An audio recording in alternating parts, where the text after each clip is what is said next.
Hey, beautiful souls, welcome back to another episode of A Girl in Her Bible.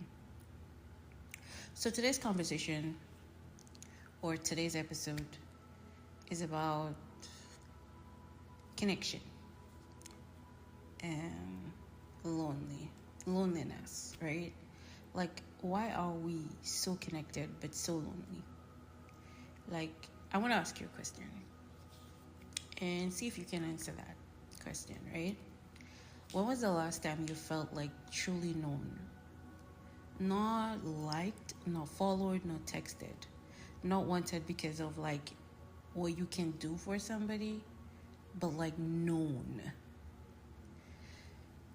Because I think something strange is happening to us. Like we have more ways to connect than we've ever had before. We can call somebody across the world in seconds. We can send a message and get a response like immediately. We can see what hundreds of people are doing every day. We can meet people through social media, dating apps, church, school, work, etc. And yet somehow so many people are becoming lonelier. And I think the hardest kind of loneliness isn't always being by yourself. Sometimes it's being surrounded by people and still feeling unseen. You can have hundreds of followers and nobody you feel safe enough to call, right? You can be in a relationship and still feel completely alone. You can sit in church every Sunday and still feel like nobody actually knows what you're carrying. You can talk to people all day and still go to bed feeling like nobody really understands you. And maybe that's because we've confused connection with access. Just because people can reach you doesn't mean they know you. And just because someone watches your stories doesn't mean they know your heart.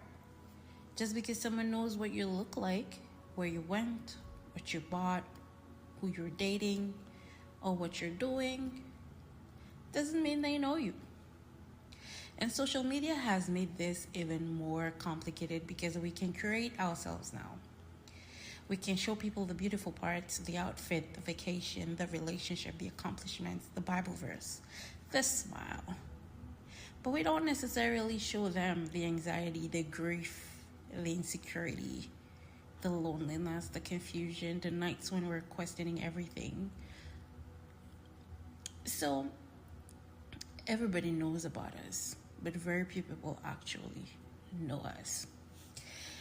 And maybe that's why loneliness can hurt so much, because sometimes what we're craving isn't more people. We're craving somewhere we don't have to perform, somewhere we can say, I'm not okay, without feeling like we're going to be judged, somewhere we can say, I don't know what I'm doing, and feel ashamed, somewhere we can be quiet without having to entertain somebody, somewhere we can be honest, somewhere we can take the mask off. And I think that's why the Bible begins with something interesting.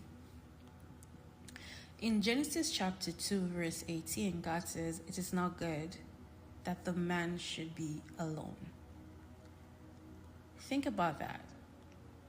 Before sin entered the world, God still acknowledged that human beings were not created for isolation.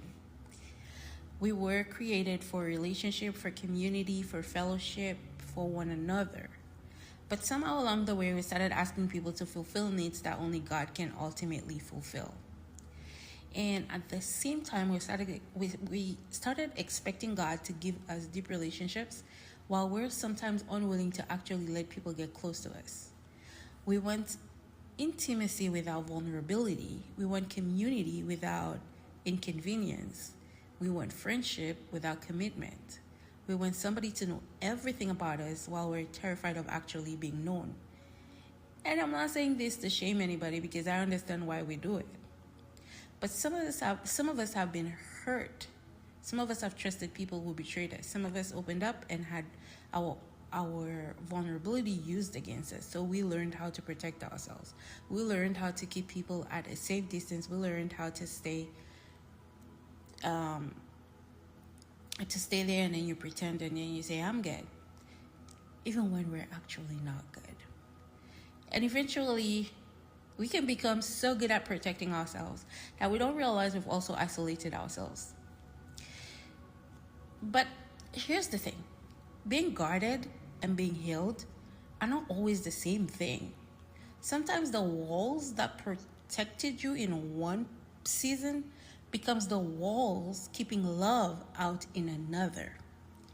And that's something we have to bring before God, because Jesus never called us to live completely disconnected from people. Let's look at his life. Jesus had people around him. He had disciples. He ate with people. He wept with people. He served people. He allowed people to know him. And the early church did the same thing. They gathered, they prayed together, they ate together, they carried one another's burdens. They weren't just individuals who believed the same thing. They were a community. So maybe the answer to your loneliness isn't always, God, please send me somebody.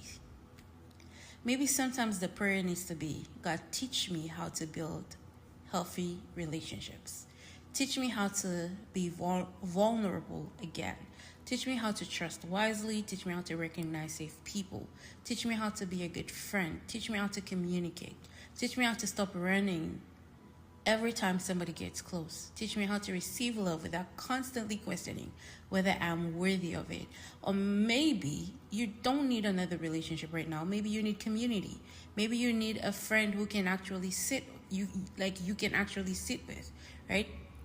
Maybe you need to call somebody instead of scrolling. Maybe you need to invite someone over. Maybe you need to go back to church and actually talk to somebody after the service instead of leaving immediately. Maybe you need to stop waiting for somebody to magically discover you and start allowing yourself to be present.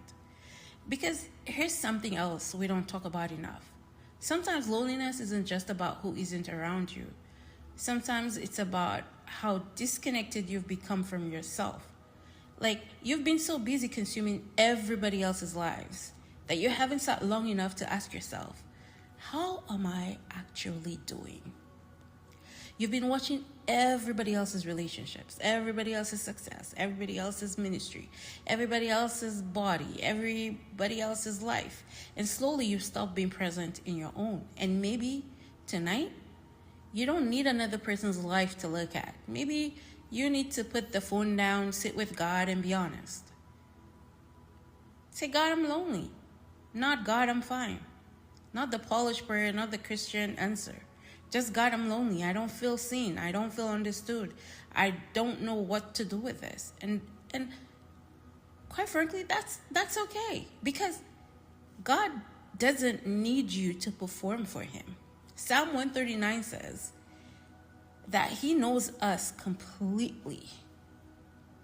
He knows when we sit down. He knows when we rise. He knows our thoughts. He knows our words before we speak them. You are already fully known by God, and yet he still invites you closer. That's the beauty of the gospel. You don't have to become interesting enough for God to notice you. You don't have to become successful enough for God to love you. You don't have to become perfect enough for God to stay. He already knows, and he still says, come. So Jesus says in Matthew 11, come to me, all you who are weary and burdened, and I will give you rest. So if you've been lonely,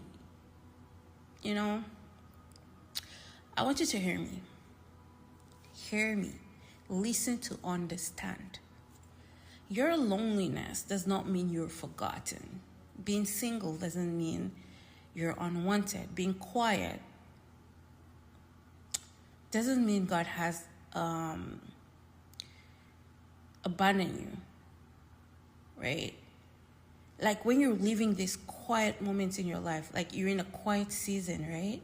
It doesn't mean that God is not present anymore. And having fewer people around doesn't automatically mean something is wrong with you. But don't romanticize, isolation either. You were created for relationship. So you ask God for the wisdom to recognize healthy people. Ask him for the courage to let yourself be known. Ask him to heal the places where betrayal taught you that everybody is dangerous. And ask Him to show you when you need to become the kind of friend you're praying for. Because maybe what your soul has been asking for isn't more attention. Maybe it's connection. Maybe it's not another person to fill that empty space. Maybe it's learning how to let God meet you there. And learning how to let safe people meet you there too. Because you were never created just to be seen. You were created to be known. And maybe that's where healing begins. Shalom.